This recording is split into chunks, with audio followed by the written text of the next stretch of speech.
বসুন্ধরার ফ্ল্যাটে আমি আসলাম। আসার পরে মেন গেটের দরজা খুলে তো অবাক হয়ে গেছি। এই দেখুন কার কেমন বৃষ্টির মধ্যে কি হয়েছে জানি না। এই দেখুন আমার এখানে পানিতে ভরে গেছে, পুরা পানিটা দেখা যাচ্ছে না, পুরা ফ্ল্যাটে পানি ভরে গেছে। দেখুন পুরা ফ্ল্যাটেই পানিতে ভরে গেছে।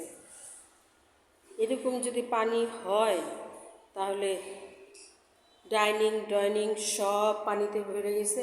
পাকের ঘরের এই মেঝে তো দেখা যাচ্ছে না, আমি এই দেখুন মেঝে তাও দিয়ে আমি নাড়াচাড়া দিয়ে দেখাচ্ছি।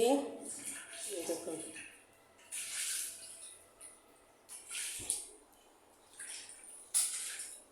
দেখছেন, পুরা পাকের ঘর পানিতে ভরে গেছে। পুরো এ পর্যন্ত আসছে, এখান থেকে যত দূর চোখ যায় সম্পূর্ণ পানিতে ডুবে আছে। 8 তলার উপরে, এই ফ্ল্যাটটা 8 তলা। এটা কি করে সম্ভব হয়েছে এরকম পানি আসছে আমি জানি না।